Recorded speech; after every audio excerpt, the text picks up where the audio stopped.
Iglesia lleva 17 siglos eliminando una sola palabra del vocabulario teológico.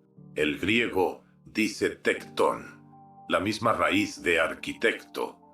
Eso cambia quién era Jesús, dónde trabajaba y por qué fue tan peligroso para el poder.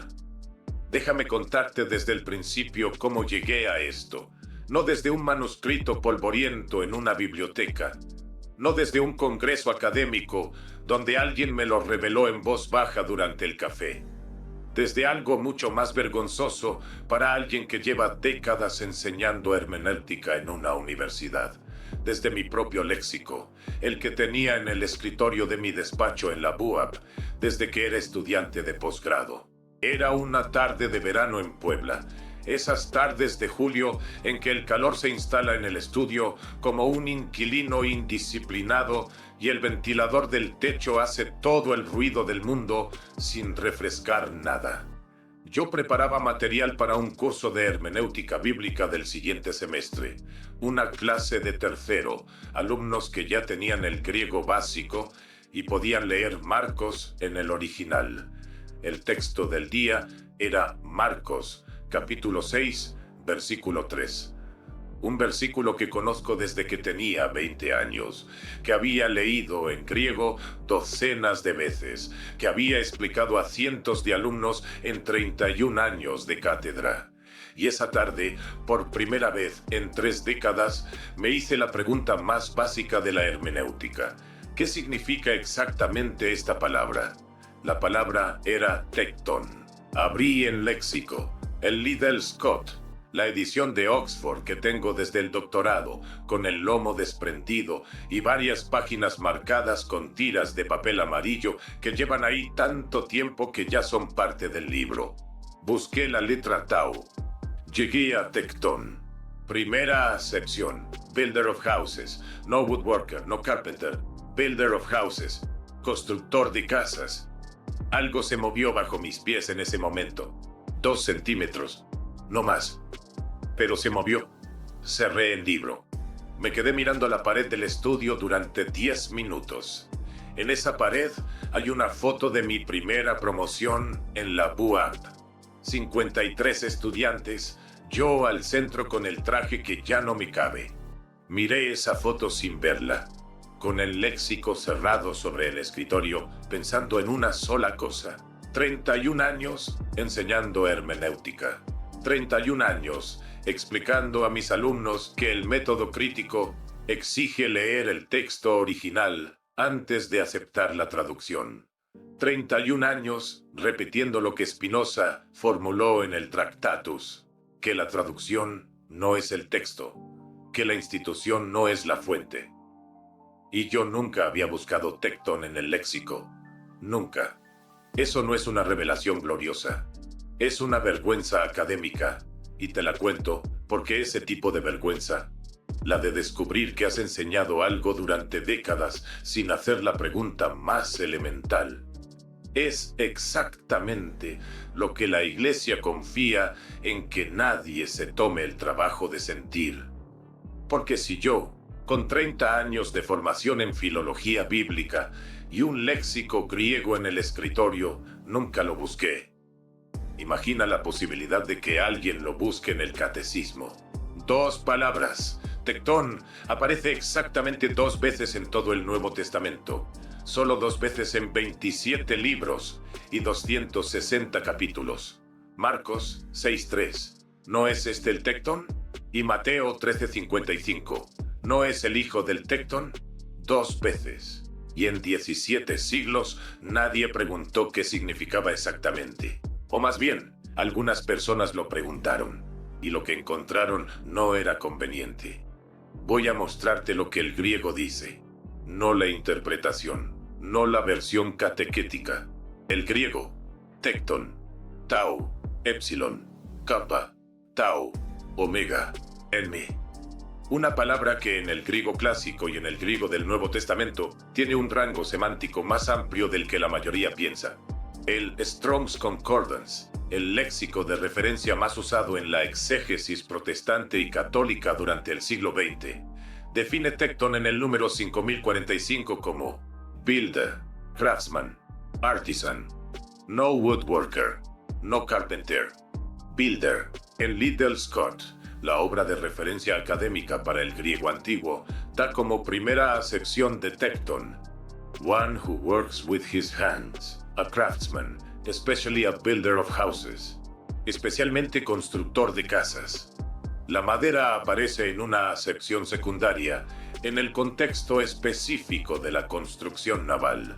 En la Septuaginta, la traducción griega del Antiguo Testamento, que es el texto bíblico que los autores del Nuevo Testamento conocían y citaban, tecton traduce la palabra hebrea harash, y harash en hebreo tiene un rango semántico deliberadamente amplio: artesano en piedra, en metal, en madera.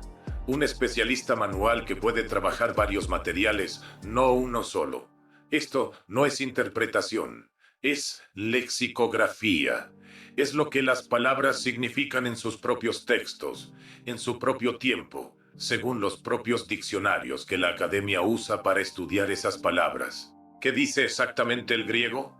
Lo que voy a mostrarte a continuación no lo encontrarás en ningún catecismo, porque hay un hombre al que necesitas conocer antes de seguir.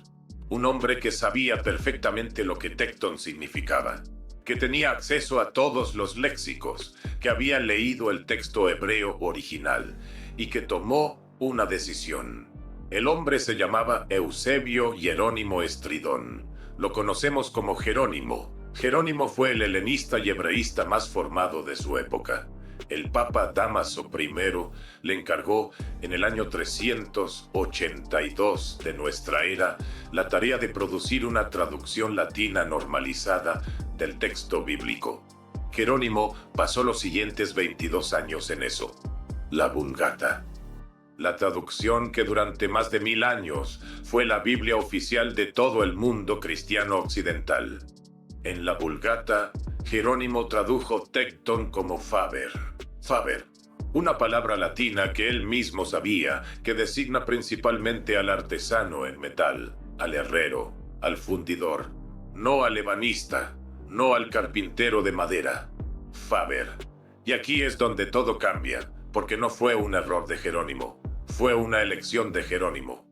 Y la diferencia entre un error y una elección es lo que convierte este problema de filología en un problema de historia institucional.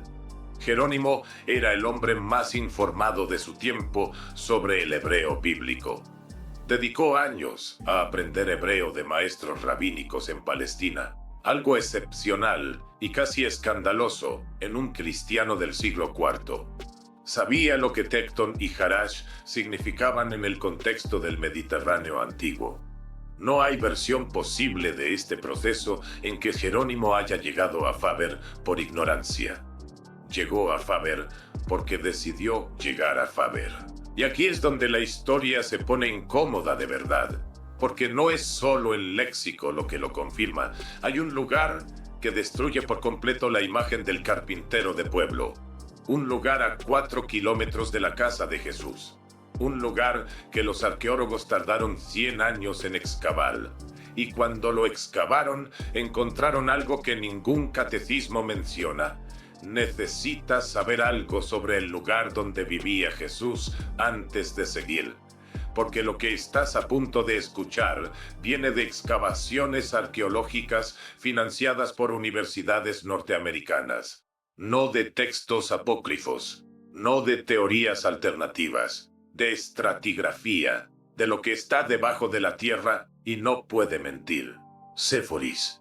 Si no conoces ese nombre, no eres el único. Yo lo conocí tarde, y eso es parte de lo que hace vergonzosa esta historia para la Academia Bíblica. Séforis era una ciudad, no un pueblo, no una aldea en una colina polvorienta. Una ciudad. En el momento en que Jesús nació y creció, Séforis estaba a 4 kilómetros de Nazaret. 4 kilómetros. 1 hora de camino a pie por terreno llano. Y en esos años, desde aproximadamente el 4 a.C.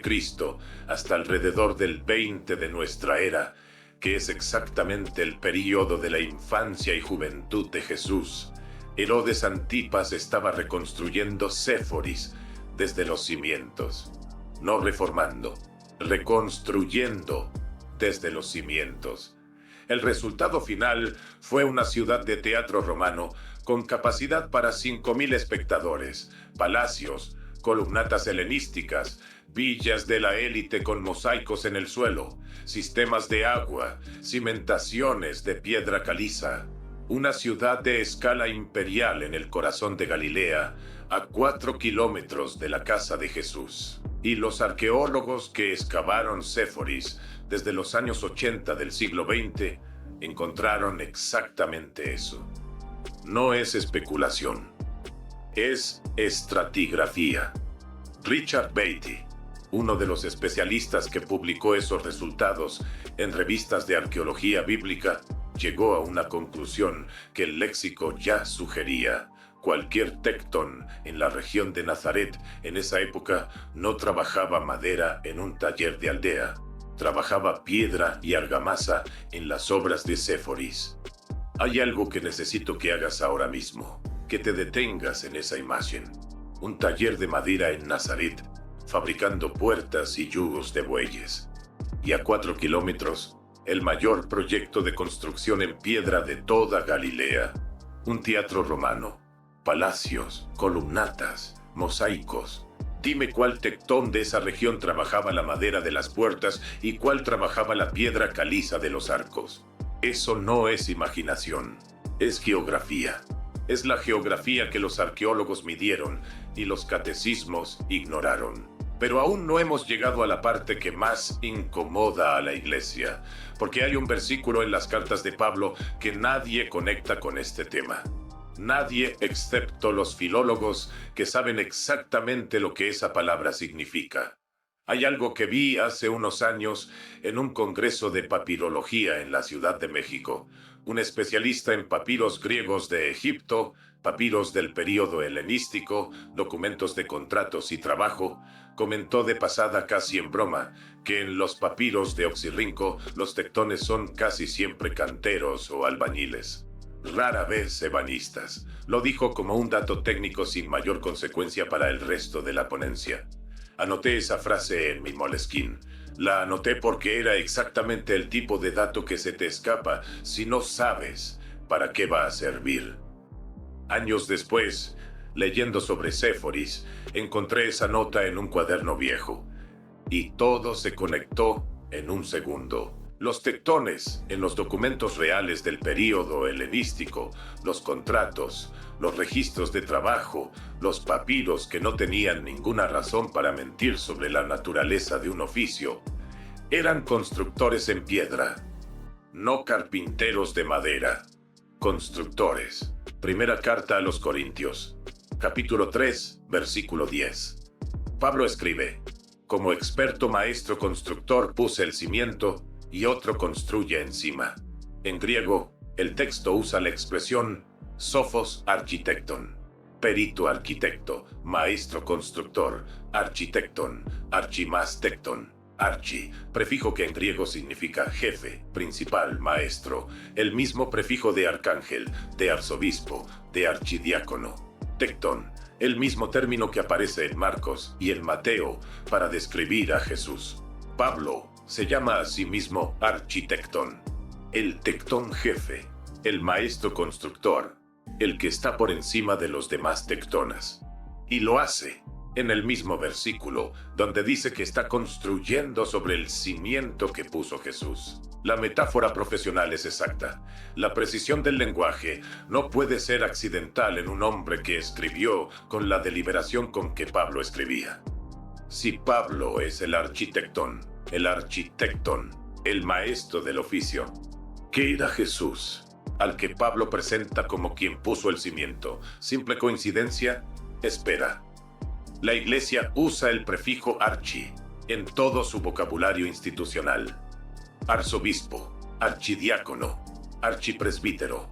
El prefijo que eleva, que jerarquiza, que distingue al maestro del aprendiz. Ese prefijo está unido a tectón en la carta de Pablo que forma parte del canon bíblico que la misma Iglesia defiende. El texto está ahí, en el Nuevo Testamento, en el libro que cualquier persona puede abrir y leer. Pero la Iglesia usa archimastectón para hablar de Pablo como metáfora espiritual y reserva la raíz sin prefijo, el tectón simple, el operario sin rango, para hablar de Jesús. Y ha elegido traducir esa raíz sin prefijo como carpintero durante 17 siglos. La inversión es silenciosa, pero es sistemática. Lo que voy a decirte a continuación tiene implicaciones que van más allá de la filología. ¿Por qué eligió Jerónimo Faber? He pensado en esta pregunta durante años. No es una pregunta inocente, es una pregunta que lleva a un territorio incómodo para cualquiera que haya crecido dentro de la tradición cristiana, como yo crecí. Mi madre iba a misa cada domingo. El crucifijo de la sala de mi infancia sigue en mi estudio hoy. No planteo esto como alguien que busca destruir algo. Lo planteo como alguien que lleva 30 años enseñando que la pregunta correcta es más honesta que la respuesta conveniente. Y la respuesta a por qué Jerónimo eligió Faber es más política que lingüística. El Jesús que convenía a la iglesia del siglo IV era un Jesús pobre, sin redes, sin acceso al poder. Un artesano de una aldea remota que vivía al margen de la estructura política y económica de su tiempo. Un hombre sin recursos, sin contactos, sin la capacidad de moverse en los círculos donde se tomaban las decisiones que importaban en el Mediterráneo del siglo I. Porque ese Jesús era completamente dependiente de la institución que lo representaba. Un tectón que trabajaba en Séforis no era ese hombre. Un constructor que trabajaba en el proyecto de Herodes Antipas, el mayor proyecto arquitectónico de la Galilea de su tiempo. Tenía contratos. Tenía la capacidad de desplazarse. Había trabajado junto a artesanos griegos y romanos. Había escuchado discutir en griego los términos de los contratos de obra. Un hombre que pasó años trabajando en Séforis habría hablado griego además de arameo. No necesariamente con fluidez de erudito, pero con la competencia funcional del que negocia, del que escucha, del que entiende lo que se dice a su alrededor. Y si Jesús hablaba griego, cada conversación que los evangelios registran con funcionarios romanos, con Pilato, con los oficiales de Herodes, adquiere una dimensión diferente. La imagen del Galileo rústico que necesita intérpretes o que habla desde abajo hacia un poder que no entiende su lengua, se complica.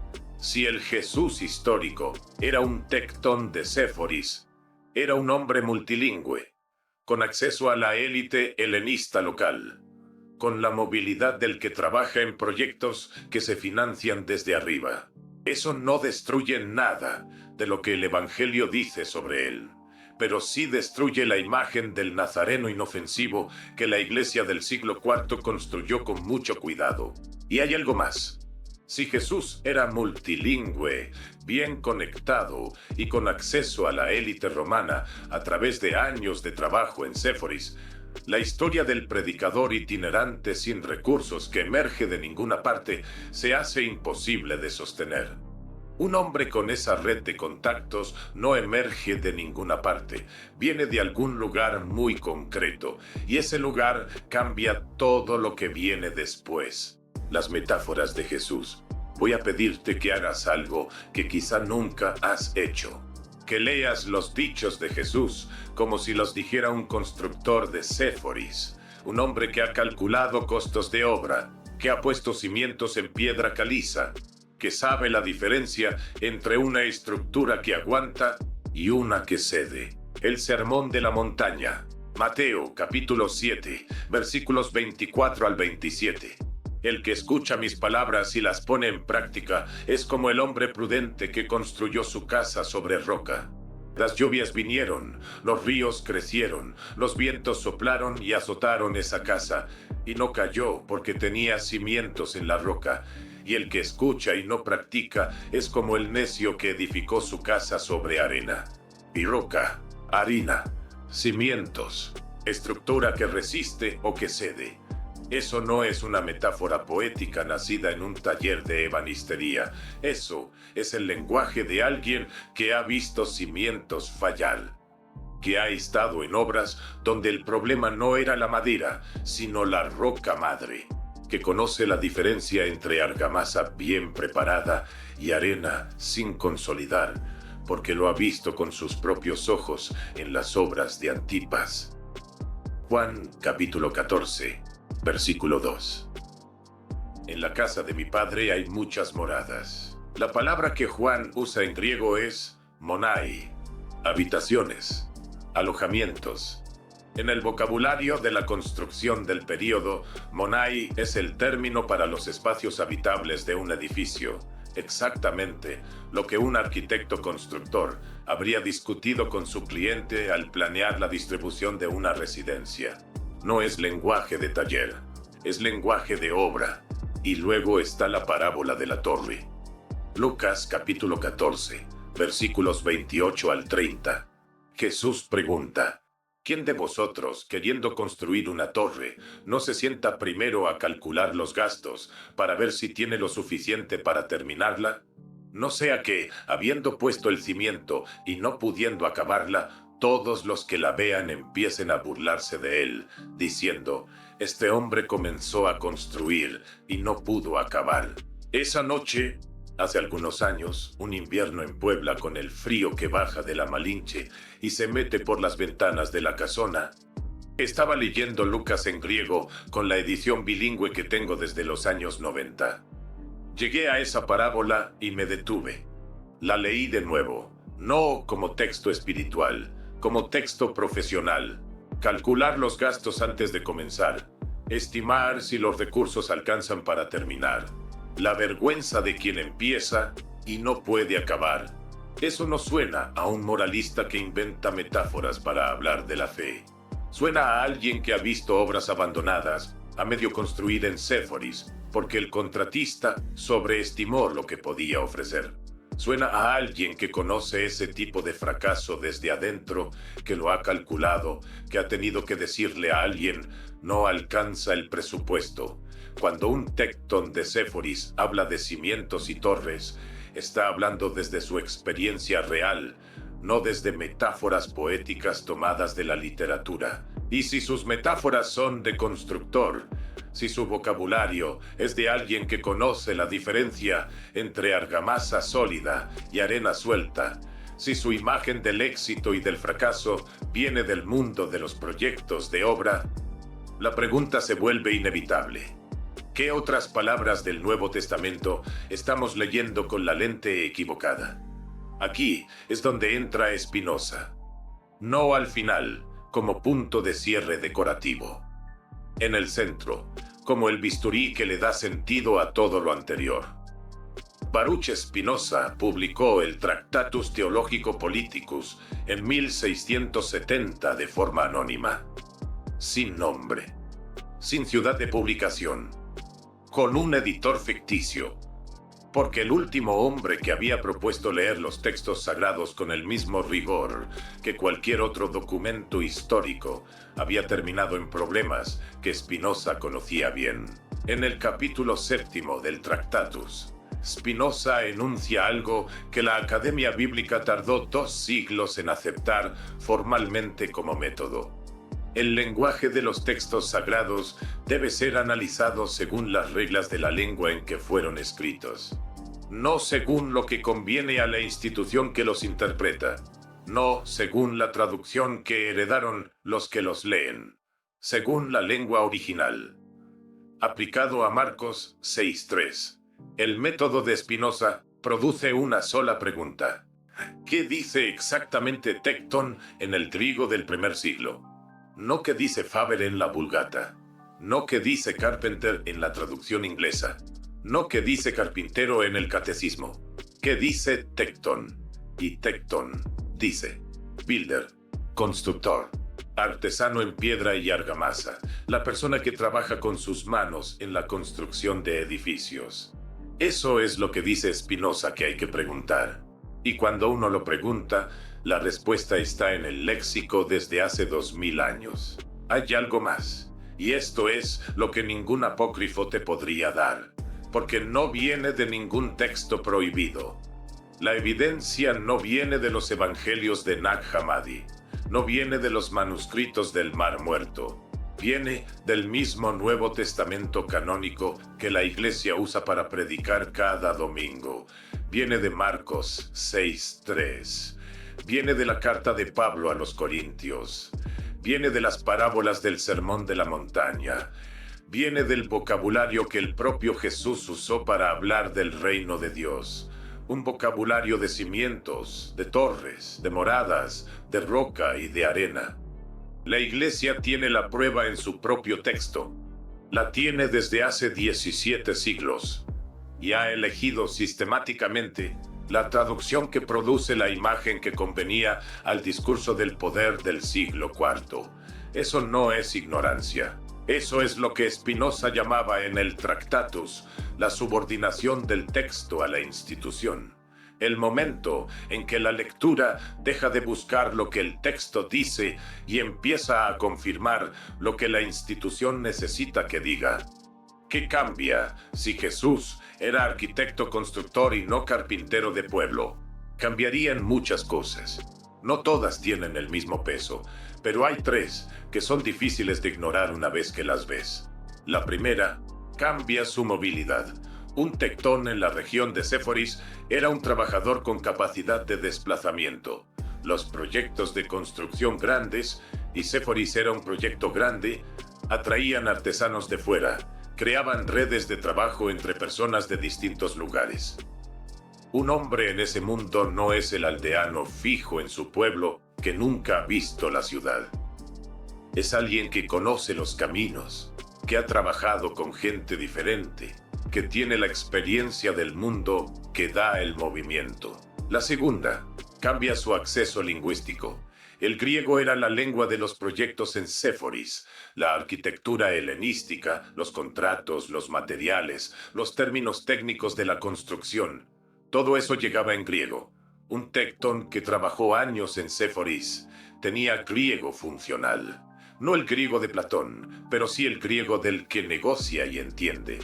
Eso significa que las conversaciones que los evangelios registran con interlocutores greco-romanos no requerían intermediarios.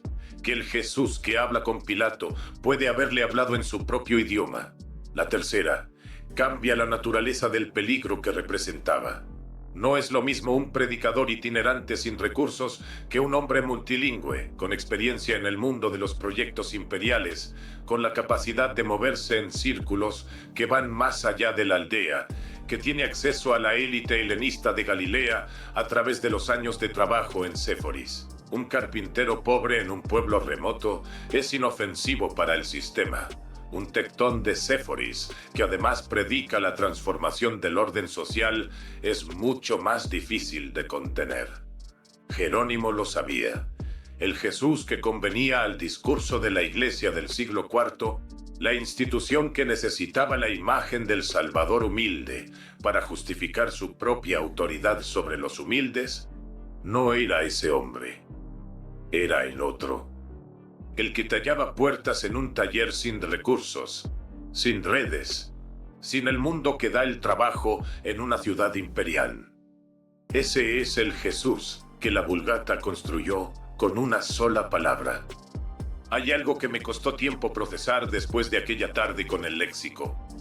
No la vergüenza académica de no haber buscado la palabra antes. Eso sí me costó, pero se procesa. Lo que tardó más fue algo diferente. Cuando llevaba días con esto en la cabeza, leyendo las parábolas de nuevo, revisando los pasajes de Pablo, buscando Séforis en los registros arqueológicos, llegué a un momento en que el problema ya no era filológico, era personal. Durante 31 años, expliqué en mis clases que la hermenéutica exige desconfiar de la traducción institucional, que hay que volver al original, que el texto en hebreo y griego es la fuente y la Vulgata es el filtro. Lo expliqué cientos de veces y nunca lo apliqué a Tectón, no porque la palabra fuera difícil, porque la imagen del carpintero era tan natural, tan incrustada, tan obviamente verdadera que nunca se me ocurrió que necesitara verificación. Eso es exactamente lo que las instituciones necesitan que ocurra. no falsificación activa, no documentos quemados, simplemente que la imagen sea tan familiar que nadie sienta necesidad de preguntarle al diccionario. El Concilio de Trento no votó que Jesús fuera carpintero. Ningún papa emitió una bula sobre la carpintería. Simplemente Jerónimo eligió Faber. La palabra se tradujo como carpintero en todas las lenguas modernas del occidente cristiano. Y 14 siglos después, yo abría el Liddell Scott sin haber hecho esa búsqueda nunca. La supresión eficaz no necesita sensores, necesita normalización. Y la normalización es mucho más difícil de detectar que la censura porque no tiene cara. No hay nadie a quien señalar y decir, tú lo ocultaste. El ocultamiento ocurrió en el proceso mismo de transmisión, en la elección de una palabra sobre otra, en la naturalidad con que una imagen se instala en el vocabulario cultural hasta que parece tan obvia que nadie la interroga. Spinoza lo vio antes que nadie. En el capítulo 7 del Tractatus, el mismo que los rabinos de Ámsterdam y los predicadores calvinistas de La Haya leyeron con igual incomodidad en 1670, Spinoza escribió algo que parece técnico y es devastador. Para entender un texto sagrado hay que conocer la historia, los usos y la gramática de la lengua en que fue escrito, no la traducción, no la interpretación autorizada. La lengua, y la lengua dice, Tecton es builder, constructor, el hombre que trabaja con sus manos en la estructura de los edificios. La Iglesia lleva 17 siglos usando una sola palabra para construir una imagen. La imagen del Jesús, que no tenía poder, no tenía redes, no tenía acceso al mundo que habría hecho de su mensaje algo estructuralmente peligroso para el orden establecido. Esa imagen sirve a la institución. La institución que dice, mira, ni siquiera él tenía poder temporal. Nosotros somos el poder espiritual legítimo, porque él renunció al poder material desde el origen. Pero si Jesús era un tectón de Seforís, ese argumento falla. No porque Jesús tuviera poder político, sino porque el Jesús histórico era un hombre mucho más conectado, más móvil, más capaz de moverse en el mundo de su tiempo de lo que la imagen del carpintero de pueblo permite. Y esa diferencia, esa sola diferencia filológica que cabe en una palabra de 6 letras, cambia lo que su mensaje significaba para las personas que lo escucharon. Cambia quién podía tomarlo en serio. Cambia porque fue percibido como una amenaza por el poder que finalmente lo arrestó. La filología no es un asunto técnico reservado para académicos. Es el único instrumento que permite recuperar lo que el texto dijo antes de que la institución decidiera qué debía decir. Una sola palabra, tectón.